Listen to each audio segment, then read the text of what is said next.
Actualizamos la información económica un día más con Juan Pablo Lucumí. Estamos acá para seguir hablando de economía. Y también un año más hablamos de las previsiones que hace el FMI. Rosa, pues cada año para estas fechas precisamente las revisamos. Para el 2024 el Fondo Monetario ha sido más optimista que su anterior actualización de previsiones de octubre del año pasado.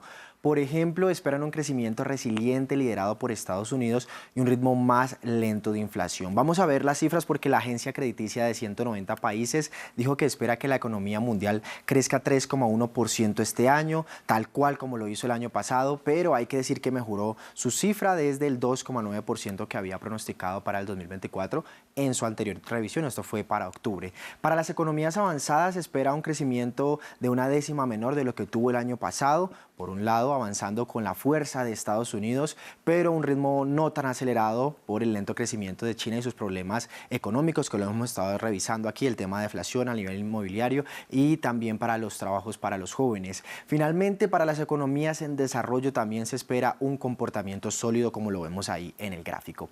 Ahora, en cuanto a la inflación global, la entidad estima una desaceleración desde el 6,8% que estaba en 2023 hasta el 5,8% en este año e incluso una caída hasta el 4,4% en el año siguiente. Estamos hablando del 2025. Un escenario que se espera que se cumpla con la eurozona llegando a su rango objetivo del 2%, así como Estados Unidos y la Reserva Federal. El economista jefe de la entidad habló sobre este panorama y vamos a escucharlo. The near-term challenge for policymakers. El reto a corto plazo para los responsables de la política monetaria es gestionar con éxito el descenso final de la inflación a la meta, calibrando la política monetaria en respuesta a la dinámica de la inflación subyacente. Ahora que la inflación está disminuyendo y las economías están en mejores condiciones de absorber los efectos del endurecimiento fiscal, de prestar un nuevo enfoque a la consolidación fiscal, gestionar la deuda y aumentar la resiliencia frente a futuras perturbaciones.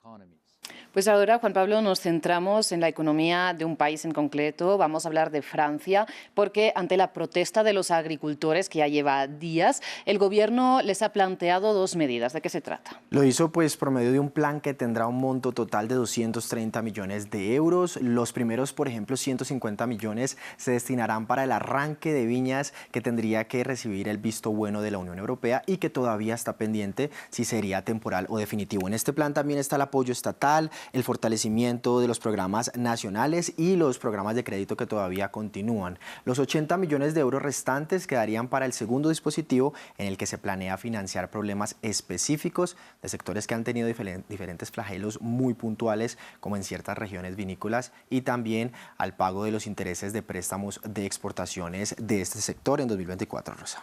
Y Juan Pablo, precisamente los agricultores franceses denuncian estar en una situación de agravio comparativo por tener que cumplir ciertas normas nacionales y europeas, y por eso el presidente Emmanuel Macron arremetió nuevamente contra el acuerdo Unión Europea-Mercosur, ¿no? Así es, lo hizo Francia. El gobierno, o más bien el plan en general desde el lado francés, es que la Unión Europea renuncie a las negociaciones con Mercosur, al menos a las condiciones actuales en las que se encuentra en este momento. El jefe del Ministerio de Agricultura dijo que las prácticas agrícolas de ciertos productos de los países del Mercosur, estamos hablando de Brasil, Argentina, Paraguay, Uruguay y la recién agregada Bolivia, incumplen las reglas medioambientales que se imponen a los agricultores en Francia.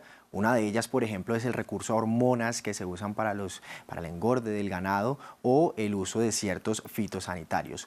Con este panorama, Rosa, el ministro de Economía y Finanzas francés dijo lo siguiente, y lo cito: el acuerdo no puede firmarse tal y como está y no se firmará. Y mientras tanto, el presidente Emmanuel Macron dijo que espera abordar todo este tema con la presidenta de la Comisión Europea, Ursula von der Leyen, en Bruselas, en una cumbre extraordinaria de la Unión Europea. También estaremos atentos a este tema. Por supuesto, y hablando del Mercosur, pasamos a Argentina, donde la polémica ley ómnibus de Javier Milei ha sufrido bastantes reveses, uno de ellos en el sector laboral. Y los hemos estado revisando en diferentes momentos. El más reciente revés para el gran plan de Javier Milei, que originalmente contaba con más de 600 artículos, ahora se reduce a 386 puntos. Ayer martes un tribunal argentino anuló las normas laborales propuestas por el presidente libertario que facilitarían el despido de trabajadores. Esto lo hicieron argumentando que las regulaciones propuestas eran inconstitucionales y que el gobierno de Milei se había excedido en su autoridad para decretarlas. Esto decía el tribunal, pues primero estas deben ser aprobadas por el Congreso. Todo esto hace parte del decreto que anunció en diciembre el presidente argentino, en el que dijo que haría varios cambios a las normas laborales, como por ejemplo aumentar el periodo de prueba laboral de 3 a 8 meses, reducir las indemnizaciones por despido y permitir el despido de los trabajadores que participen en bloqueos durante las protestas, y también hemos hablado de eso, Rosa. Pues continuaremos hablando de eso precisamente porque esta semana le esperan también gestiones, trámites a esta ley ómnibus. Y el paso a seguir lo veremos este mismo miércoles, este mismo miércoles 31 de enero, porque los diputados argentinos debatirán esta ley sobre la política medioambiental con la ley de bosques, así se llama, y el manejo de protección de la biosfera. Hay que decir también que, reducida a la mitad, Milei ha dicho que los cambios no los ha negociado, sino que han accedido a las peticiones del legislativo, un juego de palabras ahí que quiere precisar el presidente.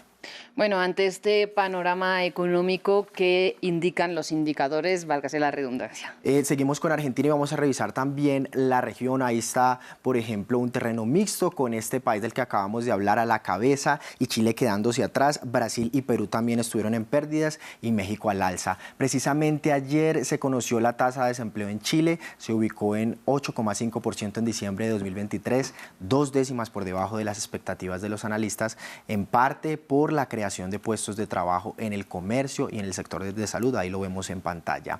Asia ya cerró hoy operaciones bursátiles y Hong Kong sigue rezagado como consecuencia de las ondas de choque que dejó la liquidación de la inmobiliaria Evergrande esta semana. Tokio y Bombay no se vieron afectados. Mientras tanto, la Agencia Estadística de Australia anunció que la inflación de ese país se ha desacelerado a su tasa más baja en 3 años. Bien, y a esta hora tenemos una dura cifra del día, ¿no, Juan Pablo? Son los 12.000 puestos de trabajo que planea recortar la empresa de mensajería luego de que los directivos pronosticaran ingresos para todo el año por debajo de las estimaciones. Otro panorama también laboral en Estados Unidos, que el año pasado sufrió de diferentes huelgas precisamente de esta empresa. Juan Pablo, pues muchísimas gracias por esta información económica tan completa. Un día más, nos vemos mañana. Nos vemos mañana y le ponemos punto final a la economía. Nosotros vamos con deportes.